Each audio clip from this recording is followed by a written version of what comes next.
So, hello everybody. My name is Juwon Ogungbe, and I'm here again with my friend and colleague Jack Lookman, and he has some more really interesting information to give you, some tips about thriving in the business world. So, today I believe he's going to tell you about digital fundraising for the less privileged. Welcome, Jack. Hello, Egbo. Thank you very much. Yes, I'm going to share my screen. Okay, so I'm going to talk about digital fundraising for the less privileged, and this is part of the Jack's Curated Business Ideas series. So that's what I'm going to talk about. Now, what's the idea? It's an opportunity to make a positive difference to vulnerable and disadvantaged people by leveraging the internet and other resources. This could be done as a full-time occupation or as a side hustle. Now, the inspiration for the idea. There are fundraising platforms. There are those who carry out similar activities informally, and there are many charitable platforms, but there are still many vulnerable citizens all over the world. This is an opportunity to make a positive difference. Now, how does it work? You need to do your research. You need to have a business plan. You need to raise funding. You need to identify beneficiaries or potential beneficiaries. You need to do crowdfunding as necessary. You need to add value to the beneficiaries. You need to document and publicize your efforts. You need to monetize. You need to reinvest in the business, and you could explore opportunities to scale the business. You need to leverage best practice, and you need to continue improving your value proposition. And you need to leverage collaborators and investors as well as make great impact. Let's talk a bit about the unique selling proposition. It's a business where existing best practices, platforms, and the internet are leveraged to add societal value by positively impacting the vulnerable members of society and society at large. Now let's visit two case studies. They are hypothetical case studies. A youth picks up and sells garbage for survival. His dad was murdered. His mom died of ill health. So effectively, he's an orphan. Now he had to drop out of university.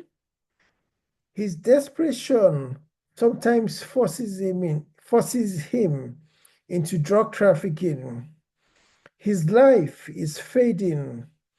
Society has apparently forgotten him. His dreams are dashed, and he definitely needs help. Another case study.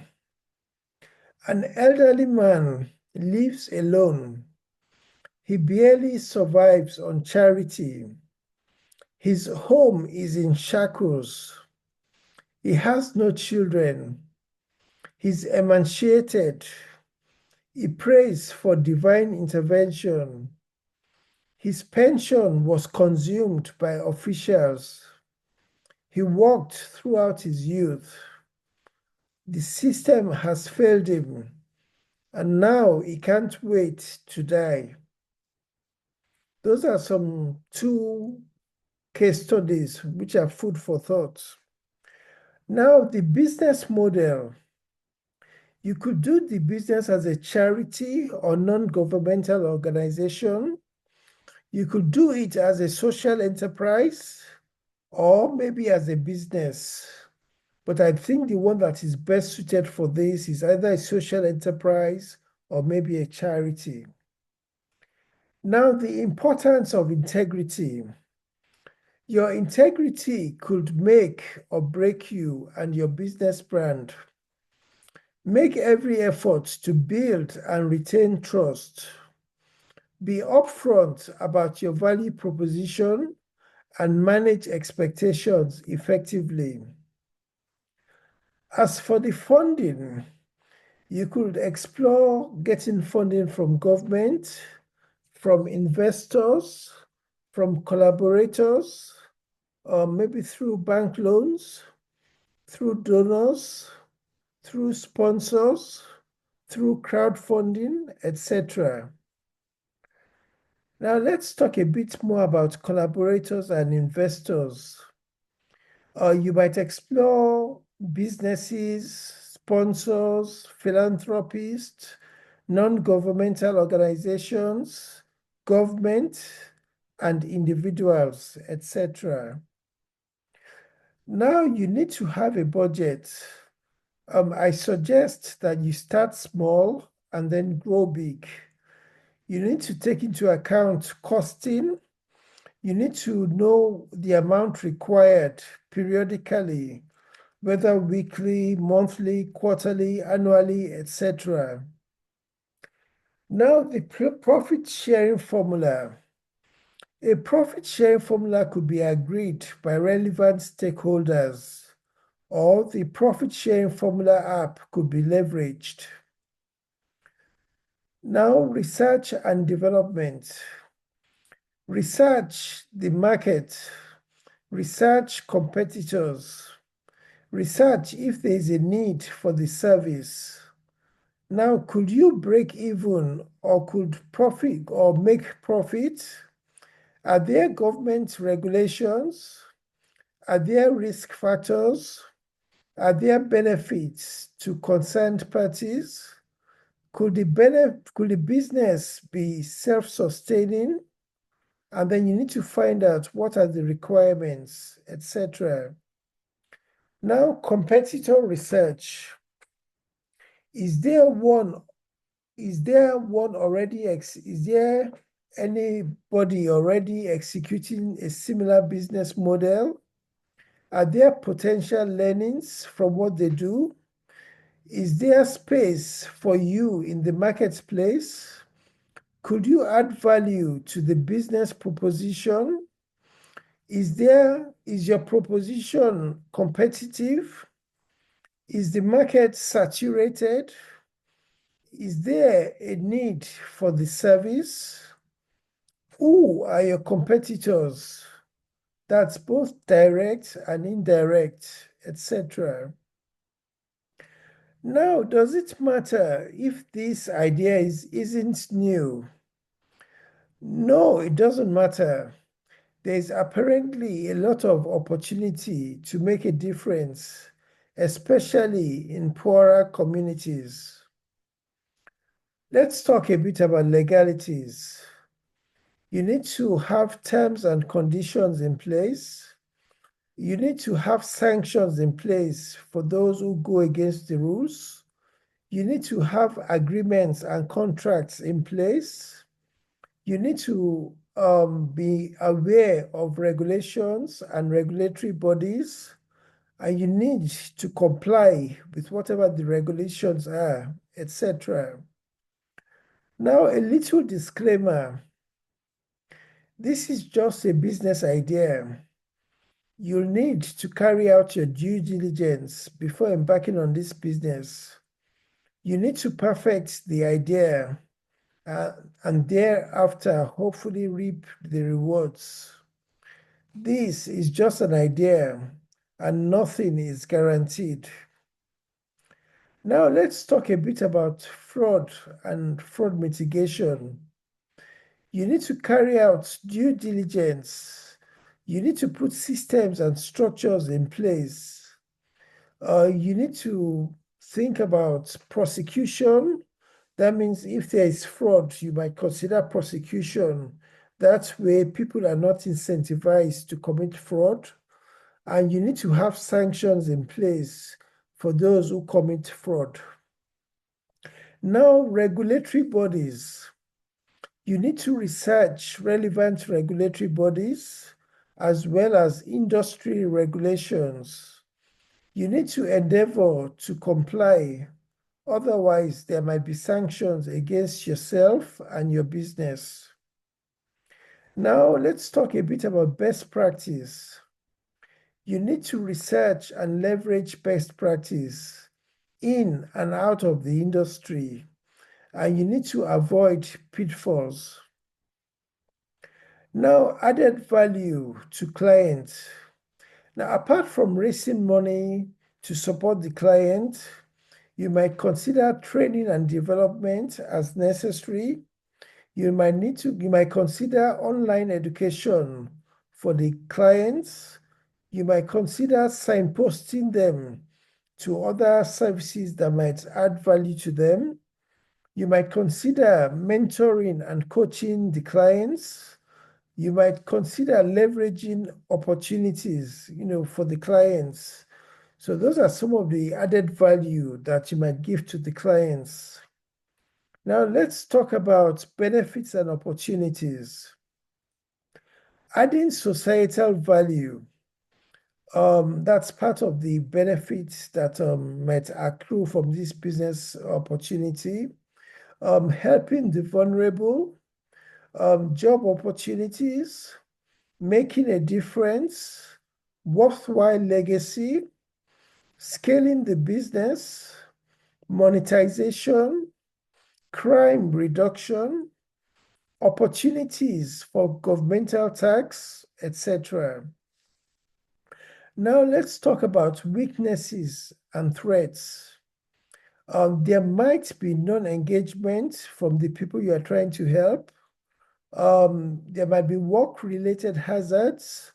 For example, people might become violent, etc. There might be inadequate funding. There might be fraud. There might be governmental bureaucracy, etc. Now, let's talk about the monetization plan. You might get a percentage of whatever money you raised. So for all intents and purposes, if you raised £1,000 for a particular client, then you might actually get about 10% as your fee. That's part of your business model. So, and you might need to tell your stakeholders upfront. You might sell complementary products and services. You might get donations. You might have sponsors. You might have an exit strategy, which is that you may sell the business and profit from that.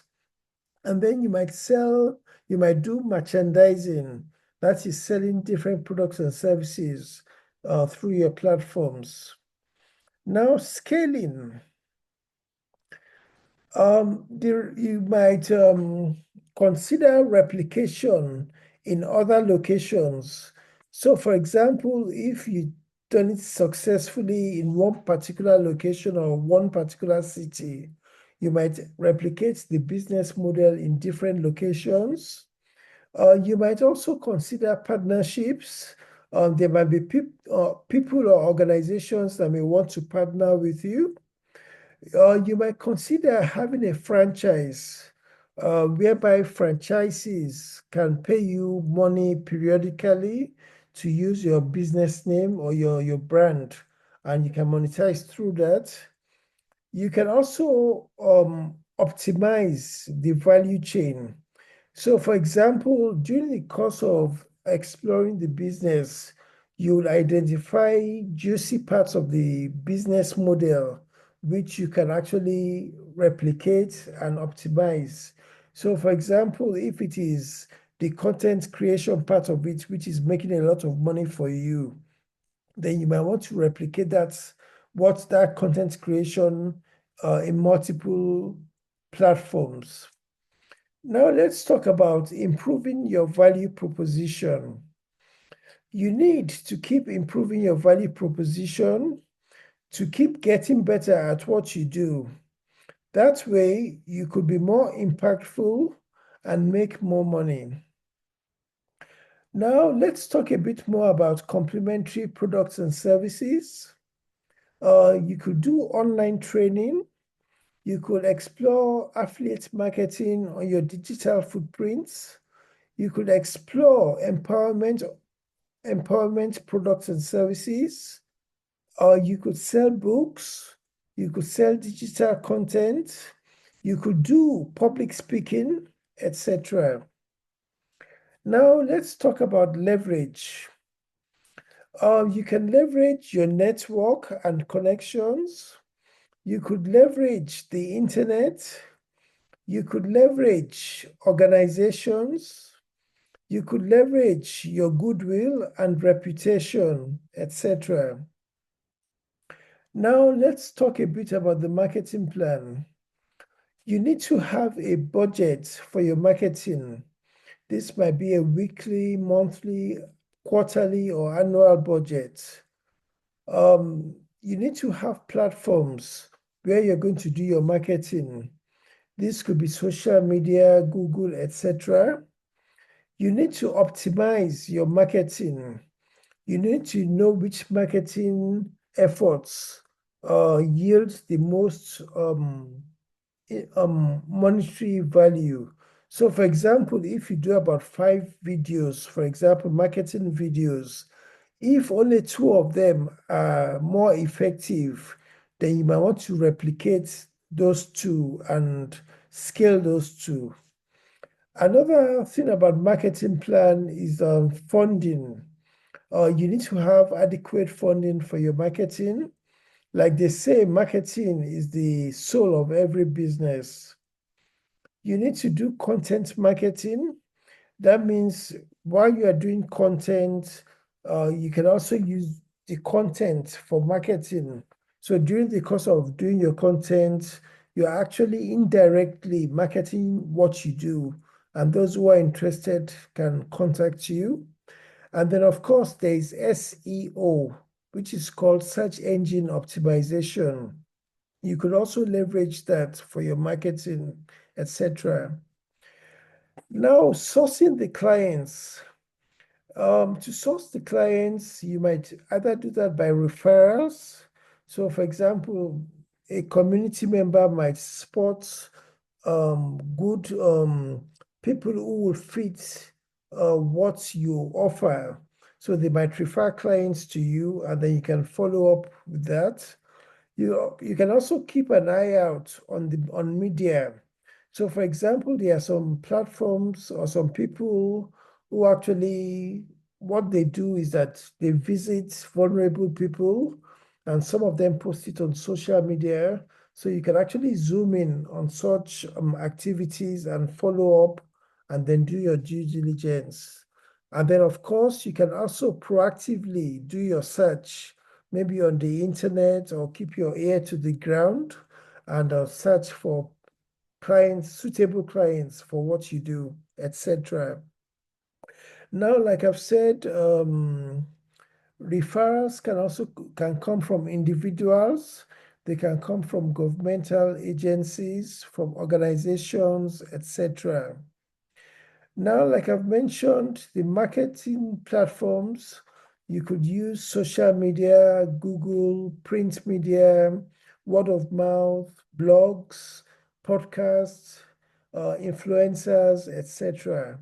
Of course, all these come at a cost. Now, clients and target customers.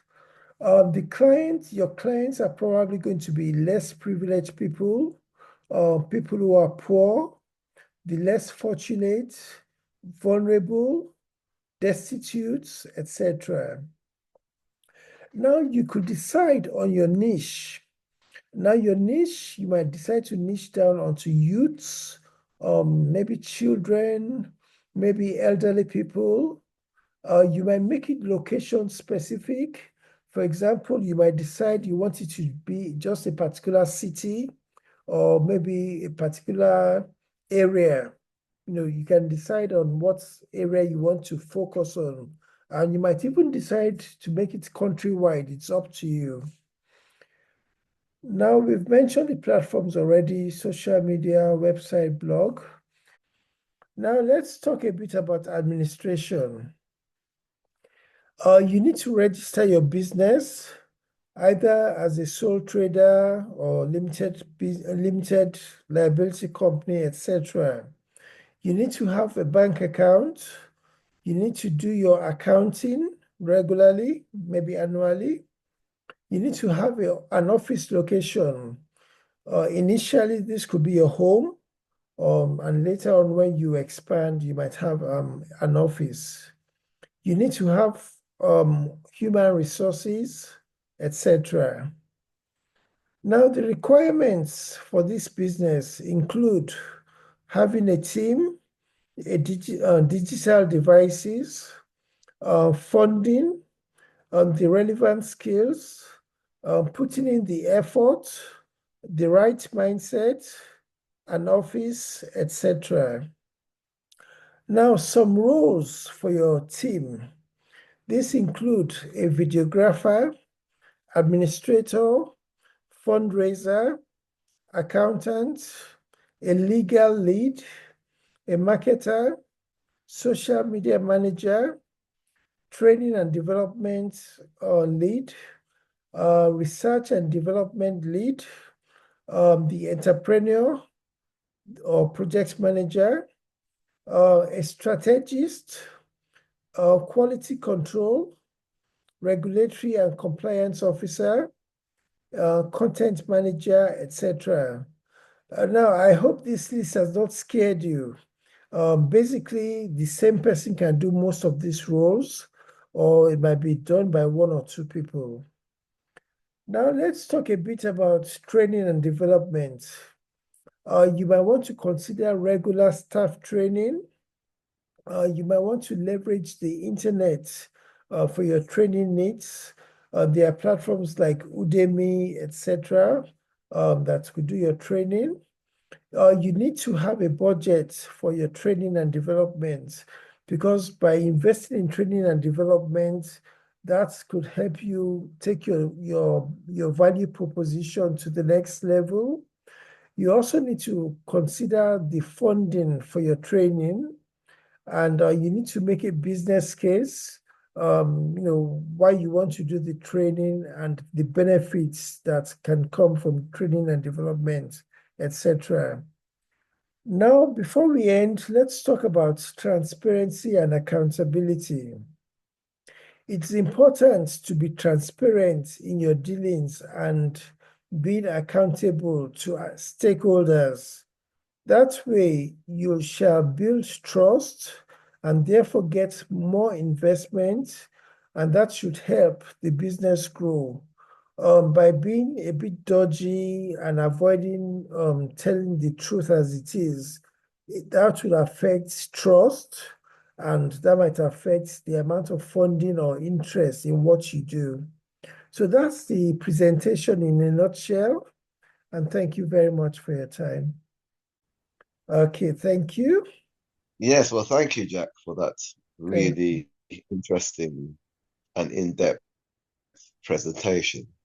Now, what I'd like to ask you is, you gave um, two examples of case studies. One was to do with a young person who was like somehow, um, well, finding himself in a marginalized position, and the other was like an older person.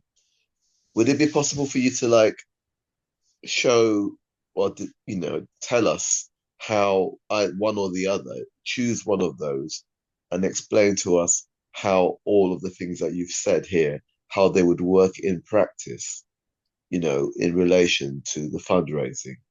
So say someone would be fundraising for either of those two people, I guess. Is that the idea? Okay. Basically, let's take the youth, because like they say, the youths are the leaders of tomorrow. The guy who is the youth in that case study is an orphan, and then he found himself in that situation. So if I were to go about exploring fundraising for that youth, Basically, I'll use a fundraising platform. There are several fundraising platforms, GoFundMe, JustGiving.com, and so on and so forth. So I'll choose whatever platform I want to use. I'll do video or videos which highlights his story, and then also I'll carry out a bit of due diligence. I'll research the youth in question, ask him, do an interview with him, ask relevant questions to make sure that it's not fraud, because we have all sorts of people. Yeah, someone would pretend to be in dire situations, but they're just acting and giving false information. So we'll do due diligence to make sure that youth is genuine. And then after we've got all the information, we can curate it into content. There might be one or more YouTube videos which will highlight his plight. And then when we go onto the fundraising platforms, we'll write a bit of a narrative and show the video, and then we'll target people who might be able to help. This might be people from our sphere, from my sphere of influence. It could also be targeted to other people in different parts of the world or different parts of the country, etc., who might want to help.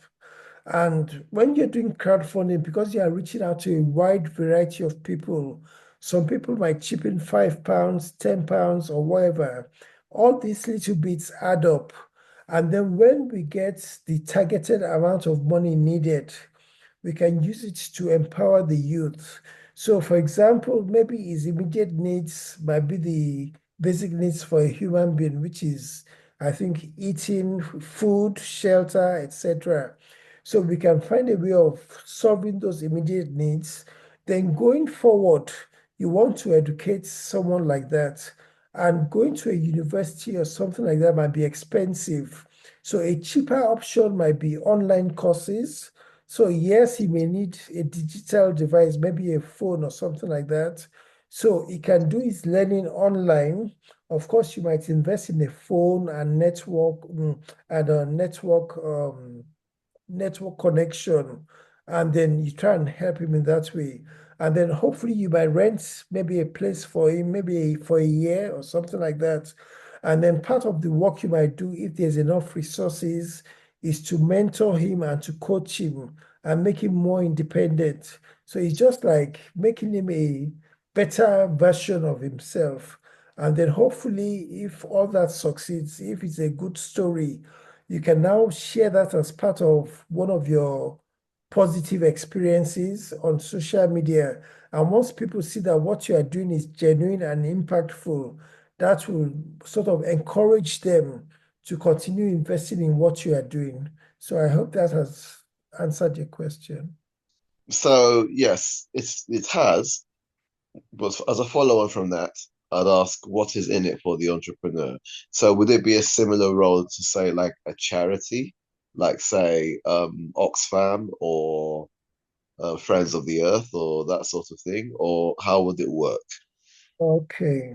Now, like I mentioned, I said it could be either a business, a charity, or a social enterprise. So you decide which of them you want to fall into.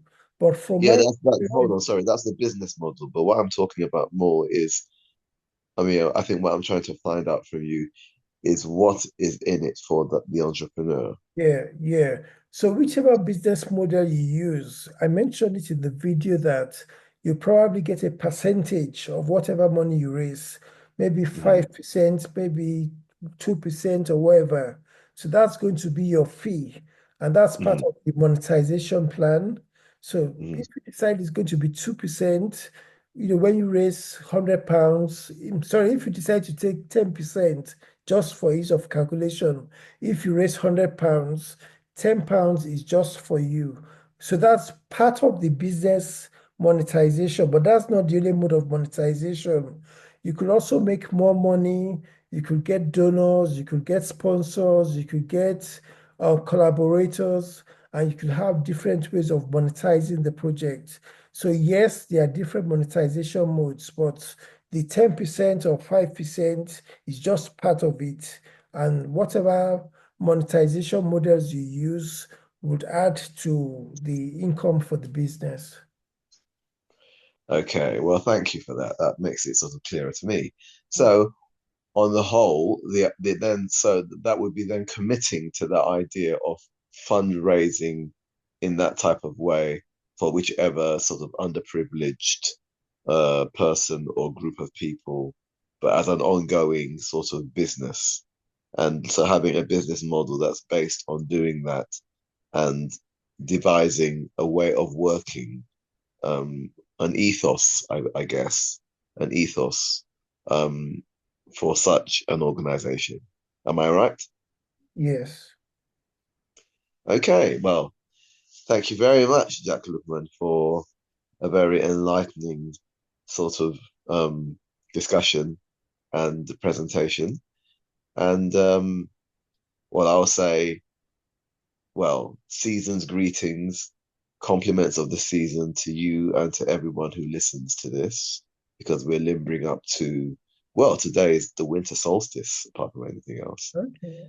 And I guess we'll be seeing again next week, won't we, to continue with more of these ideas. Yes, thank you very much, Brother Juwon, and compliments of the season to all the viewers. And we hope for the best in the new year. And we hope to continue bringing you more content every week. And I'll share the links to our platforms. And yeah, we keep doing what we're doing and hoping for the best. Thank you very much, Brother Juwon. And thank you too. Okay, then. Bye bye. Bye bye.